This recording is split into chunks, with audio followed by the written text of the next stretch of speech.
Yo guys, it's CFB. Welcome back to a brand new video. Welcome back to the channel. Today we've got a different type of video here. We've got all the chaos that ensued, or whatever the word is called, during that transfer deadline day between Chelsea and Osimhen. What happened? What was the chaos? Because Fabrizio Romano, who's somebody who covers all the deadline, all Chelsea, well, not just Chelsea stuff, but all transfer stuff, he even said on his live stream, this is the most chaotic thing he's ever seen in his entire life. But we've basically got all the information, and I'm coming here to tell you guys basically what happened. Is it Chelsea's fault? Was it Osimhen's fault? Was it Napoli's fault? Was it his agent's fault? Whose fault was it? Because there was a lot of things flying around. Now, I'm going to come and give my opinion on it. I feel like since the international break is here, there's not really much else to talk about. These are the type of videos you're going to get. And look, I hope you enjoy it. So before we do get into it, please like, subscribe. Especially we are now onto the road to 500 subs before the end of the season. Make sure you hit that subscribe button. It would be very much appreciated. Hit the bell notification so notified every time I upload a video. First link in the description is my streaming channel, my second channel. Go check that. It would be very much appreciated. But without further ado, let's get straight into it because we've had news this morning. I'm just going to read it out, obviously. We've had news this morning that Osimhen is going somewhere. He's not going to be staying at Napoli. He is going to somewhere. So, Galatasaray have agreed to cover €9 million or €10 million as salary of Victor Osimhen until the end of the season. Loan deal agreed with Napoli does not include but any buy option or obligation clause. Mission is Napoli to get Victor's green light. So, as we can tell already, I'm not going to put up on the screen because, it's not really Chelsea news or it's not really news. But he's going to Galatasaray. I've everywhere Galatasaray. Weird, but he's gonna kill it there, obviously. He's going to kill it there because there's a big golfing quality. Osimhen, Galatasaray. Well, Osimhen, Turkish league, you know what I'm saying? I think if he was going to go anywhere, I think he should have gone to Jose Mourinho in Fenerbahce. I thought he was playing for I thought Mourinho was at Galatasaray, but it's not as Fenerbahce. But yeah, he's going on loan, a straight loan to Galatasaray, which obviously makes sense because a big player like him, the second best striker in the world, going to a Galatasaray for a permanent deal would be, in my opinion, career destroyingly bad. You know what I'm saying? No offence to the Turkish league at all. In fact, physicality-wise, it's definitely up there. But you know what I'm trying to say. But a straight loan. Now, this is what I want to get onto real quick. Because I saw that and it made me think, what's going on here? Because when we were hearing all the links during the transfer window, early on in the transfer window, because obviously the whole of this window, we've had the Osimhen links. And it was towards the end, but it was like 2 or 3 weeks before the end. We heard stuff about Chelsea only want to do a loan deal with Osimhen. And then obviously you hear the things coming out about, Osimhen wants a permanent deal and he wants to leave Napoli on a permanent. His agent came out. We all remember. His agent came out firing shots everywhere, saying he's not going to Saudi, he's not going on loan anywhere, it would be a disgrace if he goes out loan anywhere, and stuff like Osimhen's a player that doesn't go out on loan, it should only be for a buy or an obligation, so it's a guaranteed leave or something. A player like Osimhen's standards shouldn't be going out on loan. So he was shutting down the Chelsea rumour, moaning about it, crying about it. Yeah, by the way, I've got a problem with his agent. Big, I don't say this lightly, big pussy, that's what he is. But, shut us down straight away. But yet your client, your guy, is going on loan, on a straight loan. No option to buy, no obligation. Like I've already said, it would kind of be understandable that he's only going on loan there. But he's still going on a straight loan. He's still going on the straight loan. If you think about it in a sense,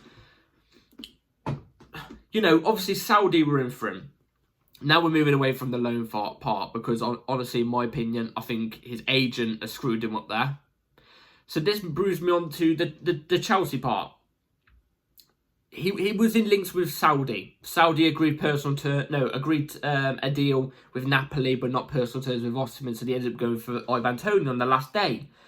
We were still in negotiations that whole time. We flew to Napoli, yeah, I think the day before the deadline, and we was there the whole time during the deadline, yeah? If we knew 100%, yeah, that Osimhen wasn't going to come on a loan at all, or there was problems with his wages, which we're going to get onto in a minute, then why did we stick with Osimhen? even I'm saying that, and I wanted Osimhen. Why did we stick with Osimhen? If we knew full well he wasn't going to budge, why did we leave it to the last 35 minutes of the deadline to then go, all right, okay, sod this then? Why? You should have known the whole transfer window if he wasn't actually going to budge. Why did we stay and battle for his signature when he wasn't going to move because he wanted a different salary? Why? Tony was there. We could have got him. Do you know what I mean? Before Saudi decided to back out. You know, there was many other strikers on the market. Don't say John Duran because I didn't want John Duran. But there was many other strikers on the market. Marcus Thuram, stuff like that. Why did we consist with it? Did we get some sort of indication from Osimhen? Did we get some sort of indication that he was willing to do it, but was his agent in the way? Was his agent in the way the whole time? You know, it's so, the whole situation is a mess. It is chaos. And obviously, like I said, he didn't reject Saudi. Saudi moved on because they weren't willing to wait, which is kind of understandable. But what gave us the signal to keep on going for Osimhen when he wasn't willing to get down his wage? So this is one of my problems with the owners about this whole situation. Why didn't we budge? If we knew, you know, Osimhen wasn't going to budge off the wages or not going to come on a loan, then why did we persist with it until the last minute to the point where we can't get a striker, which is what we wanted and needed the whole of the window? Why? You know what I'm trying to say? But this brings me on to the wages. This brings me on to the wages because this is a problem. So we heard from Dimarzio. Dimarzio came out and said this before Fabrizio said anything. So, and I'm going to put it up on the screen. Chelsea's offer to Osimhen revealed €4 million per season guaranteed, plus another €4 million in bonuses, €2 million for Champions League qualification, €2 million for goals and appearances. The €4 million guarantee is less than half of his Napoli salary. Now, I mean, at the start, the reason why I never came out with a video before was because at the start, I did not believe this. At the start, I was there like, nah, I don't think Chelsea are that dumb. They're not that dumb to offer Victor Osimhen that. Obviously, we know Victor Osimhen, he's on like something like 250k a week or something like that. We know that. €4 million. €4 million equivalates around per week is around the 68k a week margin. And I was sitting there laughing. I was like, nah, Dimarzio, you know, he's 50-50, you know, he's wrong here. He's wrong here, surely. And Chelsea are dumb, but they're not that dumb. You know, it's that bad, I'm nearly crying. They're not that dumb. Fabrizio Romano said this. I think in the end, Chelsea made 5 or 6 proposals and one final one at 10 p.m. But again, it was not even close, and so the deal collapsed. This was the Osimhen case, with Chelsea trying to until the end, and at one point confident about getting the deal done because Napoli had no other options to sell to. But in the end, Osimhen said no to their contract proposal. And look, this basically concludes what Dimarzio said, in my opinion. If it was nowhere near the salary Osimhen wanted, and apparently Osimhen was willing to go down a little bit, he would have accepted like what Galatasaray have offered him, 9 to 10 million euros per week. He would have accepted something around that, even maybe a bit shorter, like 7 or 8. Do you know what I mean? It seems like we were actually offering him €4 million per week.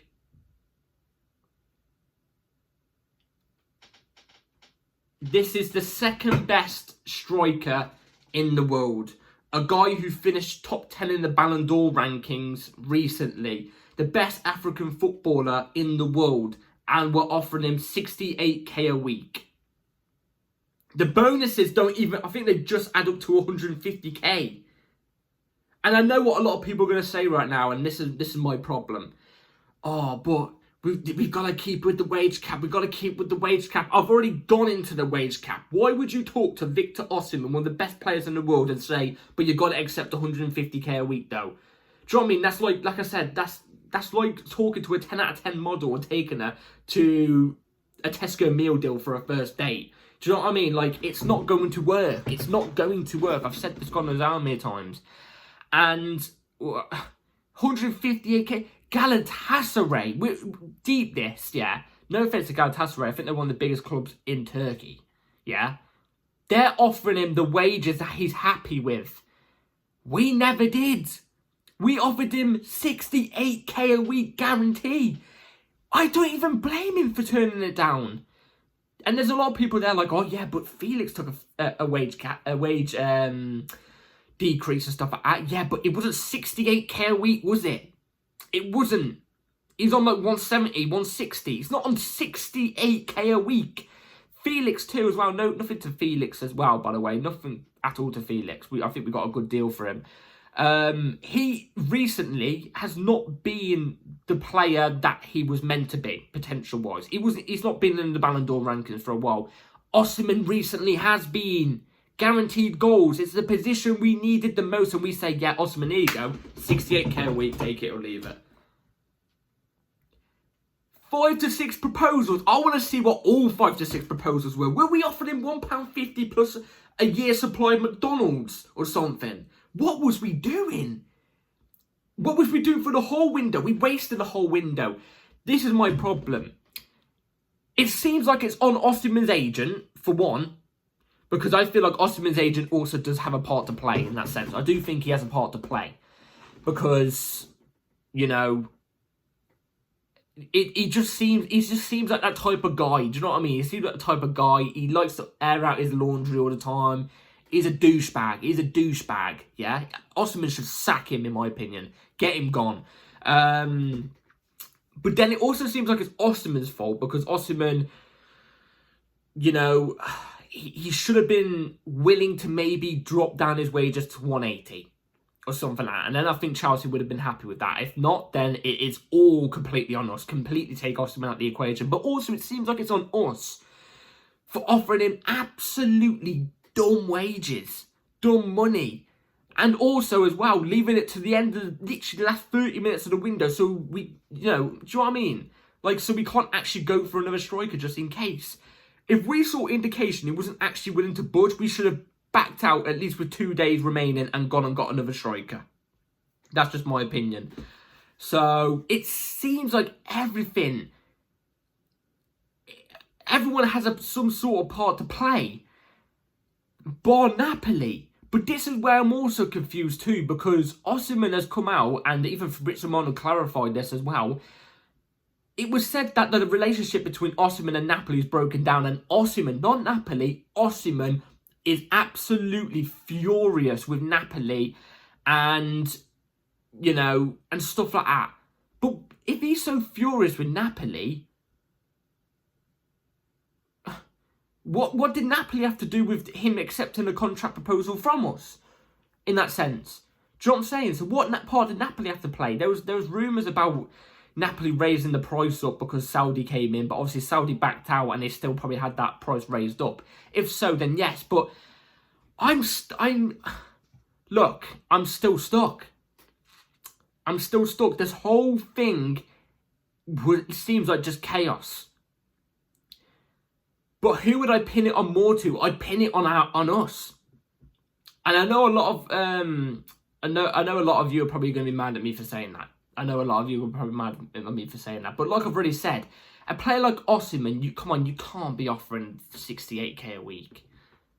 Do you know what I mean? You can't be. That's just, it's actually like criminal. And I see a lot of people go, but footballers shouldn't be on them wages anyway. I completely agree, but that's football for you. We can't change it. So, I really, really don't know. One thing I do know is I reckon this is done. Unfortunately, it would have been a dream for me to see Osimhen in a Chelsea shirt, in Chelsea blue, because I think he is the perfect striker for Chelsea, but I think it's never going to happen ever again. Well, ever again. It's never going to happen. It's never going to happen. After all that chaos, you know, I don't think Napoli are going to want to deal with us. I don't think Osimhen's going to want to deal with us. I don't think we're going to want to deal with them, both of them. You know, it's just an absolute, complete and utter mess. But don't get it twisted. We still need a striker. Look, I love Jackson. I think I'm one of the only few fans that still back him. I do. But he's not the finished article. And we saw that yesterday. We saw it yesterday. He's not the finished article. We need somebody more established to help him out. Let me know in the comments down below what striker you think we should go for. I've been looking at some names. I'm looking at both of the Inter Milan strikers of Martinez and Thuram. Personally, I think they'd both be decent. I think Thuram especially. I would really like Thuram. But it's just, I thought I'd do a video on it just to get it out there, because my God, it just seems like everything was everywhere. Let me know in the comments down below who you blame. Who you blame in the situation, because I reckon the deal was there to be done. It was. We just had to offer him 9 or 10 million euros per week or something like that. I mean, you look, this is my other thing as well. There's this whole FFP thing card that we pulled out whilst in negotiation with Osimhen. We pulled out the whole FFP card. Yet we still signed Sancho. Do we really need the Sancho signing? Not really. Is it a gamble? No. Is it a deal we could take because it's 25 million pounds? Yes. But did we really need Sancho? Those wages that we spent on Sancho, we could have used it on a striker like Osimhen, what we needed. But look, it's done. It's in the water. It's dead in the water. I don't think we'll ever go back for Osimhen ever again, unfortunately. But yeah. Everything just chaos. I thought I'd give you all the proper lowdown because I feel like you will deserve it. And yeah, let me in the comments down below what you all think about it all. It's just absolutely mental, innit? It's mental. So yeah, thank you all for watching. I'm going to take a break now from uploads for another week. Probably next week, I might get another video out before the match preview and review of the game. I'm going to take a week off because the whole of the transfer window, I was uploading like 3 videos a week. And then especially last 2 weeks, or it might even be 3 weeks, I've been uploading daily. So look, I'm gonna take a little bit of a break, can't lie. But yeah, thank you all for watching. Have a good rest of your day or night. And yeah, like, subscribe, take care. Peace.